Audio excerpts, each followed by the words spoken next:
Hey, Dan Cucimillo here with NorCal Sports Network with a video on why I think it's time for the San Francisco Giants owners to sell the team. Yes, you heard that right. I said it. I think it's time for the Giants owners to sell this team. And why do I say that? Well, we'll get into this right after. I want to thank our sponsor of this video, Chapman Law Group. Chapman Law Group is in the description of this video. Please give them a shout out for any legal needs that you may have. All right, guys. Also, please give a like and subscribe to this channel. If you haven't done so already, would really appreciate that. Thank you so much for that in advance. Okay, Giants ownership. Why should they sell this team? Well, we just got the news here less than 24 hours ago that Blake Snell, Giants pitcher last year, signed with the LA Dodgers, and the Giants did not even attempt to sign him. Nor have they attempted to sign Juan Soto, a generational talent with a team that lacks stars. Maybe it's Buster Posey realizing he's not going to come here anyway because the Giants don't have anything to build around. And why waste your time? I understand that. The team is floundering. It looks like a fourth place team at best in the National League West going into the 25 season. But why do I say they should sell? Well, the Giants seem to be their ownership. They got their 3 World Series championships in 10, 12, and 14. It's been 10 years since they last won a World Series championship. In fact, it's been over 10 years since they won a playoff round, so to speak. They lost in 2016 to the Chicago Cubs, and then they lost again to the Dodgers, of all people, in 2021. So the Giants owners are very much interested in profits and breaking even at minimum. And we heard that even from Giants owner Greg Johnson, who said in just 2022, we also represent, but we also is in bold here, but we also represent a group that hopefully our goal is to somewhat break even, which is somewhat of a challenge in this business. But everybody, I can tell you from the ownership side, the goal is to win, and we're doing everything we can. Oh, really, Greg? You're doing everything you can to win. Like your arch rival, some 400 miles south in LA, is creating a monster. It's a superpower. It's the most feared team in sports, definitely in baseball. And you moved out west in 1958 with them. You came out with more world championships than them until the Dodgers' recent world championship here just a month ago. You had 8 as a franchise. They had 7. Now they've tied you, and you don't even seem to try to compete with them, let alone, you have an opportunity still to be competitive and make playoffs. And I laid out a plan just the other day that the Giants should have gone after pitching. One of them was to go sign Blake Snell, Corbin Burns, and a Jack Flaherty or a Nathan Eovaldi and build a monster pitching staff. But no, the Dodgers are doing that. And the Dodgers have the hitting. So I think the Giants have proven to themselves that they're the 5th largest market, but they act like a small market team. They really do. They act more like, they're the Pittsburgh Pirates or even the Tampa Bay Rays, but yet Tampa Bay at least develops their players. Hopefully Buster Posey, with the recent appointment of Randy Wynn to director of minor league development, that's going to help. I think that is a good move. I think it's the right direction. It's going to take some time, but the Giants' only option and way to ever compete going forward is to build their farm system, build a great team like they did with all their draft picks in the early 2000s to late 2000s, when they had Matt Cain and Buster Posey and Pablo Sandoval, Brandon Belt, Brandon Crawford, Joe Panic, made some great trades. And then, of course, the pitching of Lincecum and Mad Bum and Brian Wilson and Sergio Romo, you name it. They had a great farm system that all came up together. And that's how the Giants are going to have to rebuild this thing and become a destination spot again, as Ned Colletti, who's frequent guest on this show and said it on our show just the other night that the Giants need to become a destination spot. How do they do that? They're going to have to develop from within. And I just don't know if this Giants ownership group really wants to put money into the team itself, or if they're more interested in Mission Rock. The Mission Rock project is going to develop a ton of money. Here's an article that came out a few months back from this Susan Slusser's piece about the A's and Sacramento deal.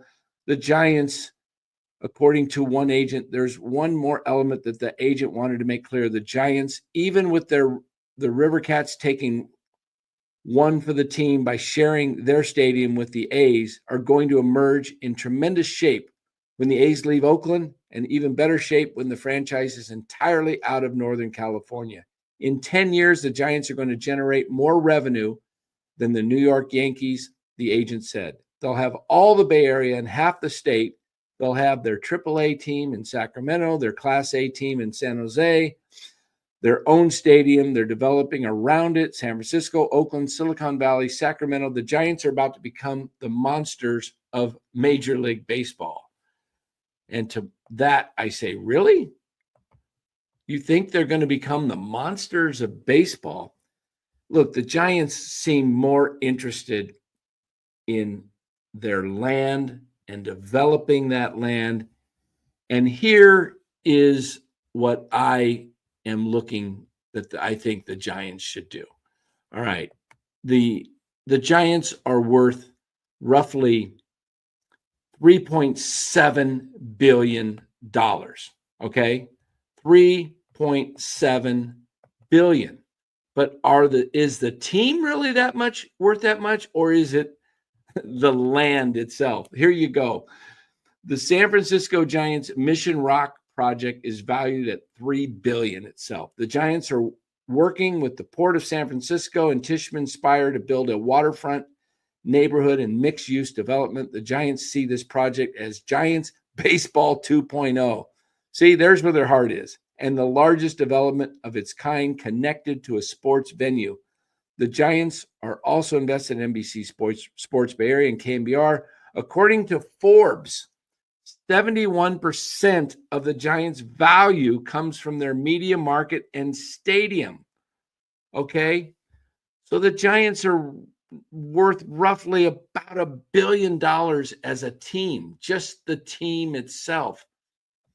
The real value to the Giants is in Mission Rock and the stadium that they own outright. So this is my proposal, that the San Francisco Giants owners sell the team itself and keep Mission Rock and the stadium. Let the new ownership pay rent for Oracle Park. Okay? And let them keep their Mission Rock project, their baby, so to speak. Now, if I showed you something from Forbes magazine, look at this. The valuation breakdown of the Giants. The number 9, portion of the franchise value attributable to revenue sharing among all teams, $529 million or $592 million, excuse me. The brand, this little gray area right here, worth 13.5% of their overall worth. The brand itself is worth $514 million. The stadium is worth just under $1 billion. And then the market, which is the surrounding land, the market itself. Look, the Giants ownership group can sell the rights to the baseball team and keep the stadium. They could keep the stadium. They could keep Mission Rock and let somebody like Joe Lacob, who's a proven winner, who wants to win, who is a Steve Cohn type owner who's desperate to win. The recent owner of the Padres who passed away, his goal was to win. Peter Seidler. There's the owner of the Philadelphia Phillies, Middleton. A lot of these owners want to win. Look, the Dodgers are filled with an ownership group that wants to win beyond anything else. The owners of the San Francisco Giants owe it to the Bay Area and its fans of San Francisco to put a winning team on the field. They're the fifth largest market in all of Major League Baseball. And again, they act like they are a small market team. Yes, they spend money. They're spending $175 million roughly. And last year they spent over $240 million and went over the luxury tax, but they quickly want to get back down under it. They gave it a shot last year. It didn't work. They really appear to have more of a focus on the building of Mission Rock. We heard it from Larry Baer already. It's the Giants. It's 2.0. Okay, that is what they're saying. Here's another article on Mission Rock. Larry Baer was quoted here. This is a long-term play, Baer said. This isn't 2024. Oh, wow. They're springing tens of millions of dollars of profit, and we're going to put it toward players, ballpark improvements, or the minor league system. That's not the way it works, said Baer. This is a long-term asset that will be compelling over time. But today we're still investing. As rent dollars come in, those go toward building the next phase. Okay, this is what the Giants are doing. This ownership group is got all of its passion on Mission Rock. They're real estate investors. They're not sports team investors. They got their world championships. Okay, they lived off that, and they have never tried to rebuild this team. If they were smart, they would have tore it down in 2017, and they would have sold off most, if not everything that they had that was assets and rebuilt, and did it the right way, like the Houston Astros did in the early 2010, 11, 12 era when they were losing 100 plus games. And then the Baltimore Orioles recently we've seen do this. The Atlanta Braves, they got a bunch of young players. They got them signed. Look, the way to do this correctly is to rebuild it. The Giants have no clue on how to do that. They've given the team over to Buster Posey with hopes that he will be able to do that. I think he has the right mindset, and it's going to take time, but they need to just come out and tell the fans, look, we're tearing it down and we're going to rebuild this thing, and we're going to do it the right way. They've got to learn from teams like the San Jose Sharks, who I believe will be the next Bay Area's championship team before the 49ers, the Giants for certain, and probably the Warriors. The Warriors have a shot this year with Steph Curry just because they have Steph Curry, but they're going to need to make some trades to make that work to get there. They don't have the horses to do it with just the body of the team they have now, but that is a possibility. But the Sharks are building something. They're all going to grow up as stars together, and there's going to be a nucleus of them as they build this thing the right way, and that's the way you have to do it in sports. But the Giants owners have fiddled and just screwed with the fans long enough. Since 2017 season, when they nearly lost 100 games, they have gone downhill. They had the one fluke season of 2021, which looking back, I think now may have been the worst thing that could have happened to the Giants, because that held off the rebuild, which needed to take place and was fool's gold. It gave the Giants hope that this was a top franchise, and that was a magical year, and they could have done it. But again, they had a guy like Farhan, and the only real deal he made at the deadline was to go out and get Chris Bryant, when he could have added star pitching at the deadline, but he didn't do it. He let the Dodgers get Max Scherzer, and that was it. But again, the Giants, because they didn't rebuild earlier, didn't have any prospects to give up to Washington to get a Max Scherzer. So the Giants definitely need to just rebuild and do it the right way. But I'm tired of this. I want to see new owners. I want to see a Joe Lacob in there, or someone like him who really, really wants to win. The Giants really don't want to win. Look, you can listen to what people say, but don't listen to it's lip service. Don't listen to what they say, watch what they do. You can, politicians are great at that. We just went through an election, right? A national election, and we heard all kinds of politicians give promises from both sides of the aisles. And that's all it is lip service. Watch what they do. If somebody says they're going to do something and they do it, then you can trust that. The Giants, what have they said? We want to be competitive. We're trying to put the best team on the field. Yes. And you go out and you let the Dodgers sign Blake Snell. Look, don't blame Blake Snell. Blake Snell did what was best for Blake Snell, and he went out. He got what he wanted. He wanted to get his security with his contract, and he wants to win, as any good athlete worth its weight in gold wants to do, is win. Okay.